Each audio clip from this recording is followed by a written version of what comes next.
ආයිබෝවන් යාළුවනේ ආතල් කිචන් එකෙන් අද මම ඔයාලට කියලා දෙන්නේ ගොඩක් රසට ලේසියෙන්ම සමෝසා හදාගන්න පුළුවන් තවත් එක ක්‍රමයක් ගැන.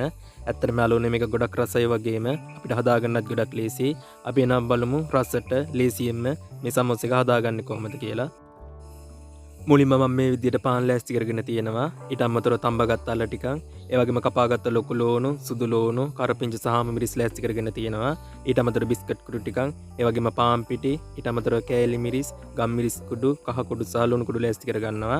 අවශ්‍ය ද්‍රව්‍ය සහ ප්‍රමාණයන් වීඩියෝ එක පල්ලෙන් දාලා තියෙනවා. එතනින් අරගන්න.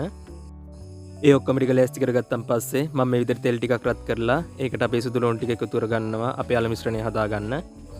ඒ ටිකත් හොඳට රත් වුණාන් පස්සේ මේ විදිහට අපේ ලොකු ලෝණු, කරපිංච, අම මිරිස් ටික මේකට එකතු කරගන්නවා. එකතු කරගෙන මේ ටිකත් හොඳින් රත් කරගන්න ඕන. අපි එකතු කරගත්ත ලොකු ලෝණු, අම මිරිස්, කරපිංච ටික හොඳින් රත් වුණාන් පස්සේ මේ විදිහට කහ කුඩු ටිකක්, ඒ වගේම ගම් මිරිස් කුඩු, ලුණු කුඩු, ඒ වගේම කෑලි මිරිස් එකතු කරගන්නවා.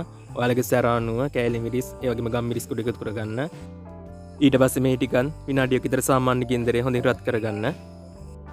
ඒ වගේම තමයි යාළුවනේ ඔයාලට මේකටම 3-5 ටිකුත් එකතු කරගන්න පුළුවන්. එතකොට තවත් රසයි. මේ ටිකත් හොඳින් රත් වුණාන් පස්සේ මම මේ විදිහට අපේ තඹගත් අල ටික හොඳින් පොඩි කරලා මේකට එකතු කරගන්නවා. අල ටිකත් එකතු කරගත්තන් පස්සේ අඩු ගින්දරේ අපි මේ ටික ක්‍රීම් එකක් වගේ වෙනකන් හොඳින් පොඩි කරගන්න ඕන. මේ විදිහට අල මිශ්‍රණය හදාගත්තන් පස්සේ මම මේක ලිපින් අයින් කරගන්නවා. ඊට පස්සේ යාළුවනේ අපි අපේ පාන් පිටි මිශ්‍රණය හදාගන්න ඕන. මම මේ විදිහට පාන් පිටි ටිකක් භාජනයකට එකතු කරගෙන ඒකට ලුණු ටිකක් එකතු කරලා මේ විදිහට ටික හොඳින් කලවම් කරගන්නවා. කලවම් කරලා අපි මේක වතුර දාලා හොඳින් දී කරගන්න ඕන. අපි මේ හදාගන්න පාන් පිටි මිශ්‍රණය නිසා තමයි අපේ පාන් වලට තෙල් ගොඩක් උරා ගන්න නැති වෙන්න අපිට සමෝසෙක බෙද ගන්න පුළුවන් වෙන්නේ. පාන් පිටි මිශ්‍රණයත් මේ විදිහට ලෑස්ති කරගත්තන් පස්සේ අපි අපේ පාන් පෙති වල මේ විදිහට වටේ ඉවත් කරගන්න ඕන. ඔයාලට කැමති නම් මේ විදිහට වටේ ඉවත් කරන්න තුනත් හදාගන්න පුළුවන්. එහෙම හදාගත්තී පොඩ්ඩක් කැඩෙන්න බලනවා. ඒ හින්දා පරිස්සමින් හදාගන්න.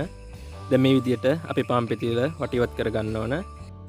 ඊට පස්සේ යාළුවනේ මේ විදිහට අපේ පාන් පෙත්ත පොඩ්ඩක් තුනී කරගන්න ඕන. මෙහෙම කරගත්තන් පස්සේ පාන් පෙත්ත ටිකක් ලොකු වෙනවා. එතකොට අපිට මේක හදාගන්න ලේසියි. ඊට පස්සේ මේ විදිහට අපි හදාගත්ත අල මිශ්‍රණය මේකට එකතු කරගන්න ඕන. ඒ වගේම තමයි යාළුවනේ අල මිශ්‍රණය හදාගනිද්දී ඔයාලට කැමති නම් මේකට මාළු එහෙම නැත්නම් සැමන් වගේ එකතු කරගන්න පුළුවන්. ඔයාලා කැමති නම් මේක එකතු කරගෙන මේ අල මිශ්‍රණය හදාගන්න. අල ටික ඒ විදිහට එකතු කරගත්තන් පස්සේ මම මේ විදිහට අපි හදාගත්ත පාන් පිටි මිශ්‍රණය ටිකක් මේකේ තවර ගන්නවා. එහෙම තවර ගත්තන් පස්සේ අපිට මේක වහගන්න ලේසියි. එහෙම වුණාම බදින වෙලාවට අල මිශ්‍රණය එළියට එන්න බලන්නේ නැහැ. පාන් පිටි ටිකක් තවර ගත්තන් පස්සේ මම මේ විදිහට මේක හොඳින් වහගන්නවා. ඔයාලා යාළුවනේ පරිස්සමට මේක තද කරගෙන අල ටික එළියට එන්නේ නැති වෙන්න හොඳින් මේ විදිහට වහගන්න. ඒ වගේම තමයි ඔයාලා මේකට අල එකතු කරගන්න ඉද්දි ගොඩක් එකතු කරගන්න එපා. එහෙම වුණොත් මේ විදිහට නවනකොට අල ටික එළියට එන්න බලනවා. ඒ නිසා ටික ටික එකතු කරගෙන මේ විදිහට ලස්සනට ඔයාලත් මේක හදාගන්න. ඊටු ටිකත් මම මේ විදිහට හදාගන්නවා. ඊට පස්සේ මම මේ විදිහට අපි හදාගත්ත පාන් පිටි මිශ්‍රණේ මේක තවර ගන්නවා. ඒ වගේම තමයි යාළුවනේ ඔයාලට මේක පාන් පිටි මිශ්‍රණේ තවර ගන්න කලින් බිත්තර එක තවර ගන්න පුළුවන් නම් සුපිරිම රසකට ඔයාලට මේක හදාගන්න පුළුවන්. ඒ වගේම තමයි පාන් පිටි මිශ්‍රණේ ගොඩක් වෙලා මේක තියාගන්න එපා. ඒ මොනොත් මේක එන්න බලනවා. ඊට පස්සේ යාළුවනේ මම මේ විදිහට මේක හොඳින් බිස්කට් කුඩු තවර ගන්නවා. ඒ වගේම තමයි යාළුවනේ ඔයාලට මේකේ ක්‍රිස්පි ගතිය ටිකක් වැඩි කරගන්න ඕන නම් දෙපාර ගානේ පාන් පිටි මිශ්‍රණේ බිස්කට් කුඩු එකේ මේක තවර ගන්න පුළුවන්.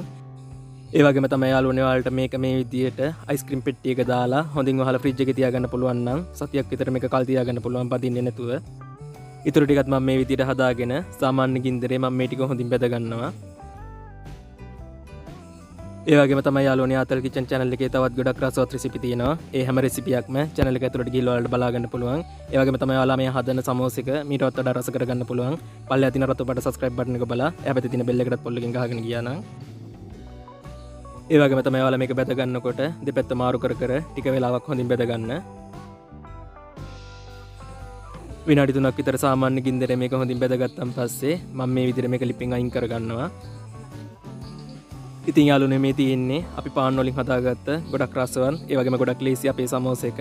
එහෙනම් යාළුවනේ ඔයාලත් අනිවාර්යෙන් හදලා බලන්න. ගොඩක් ලේසි. එහෙනම් ගොඩක් ස්තුතියි මගේ වීඩියෝ එක බැලුවට. තවත් ගොඩක් රසවත් වීඩියෝ එකක් අරගෙන ඉක්මනට මෙන්න හැමෝටම බුදු සරණයි දීපීටයි මං ගියා.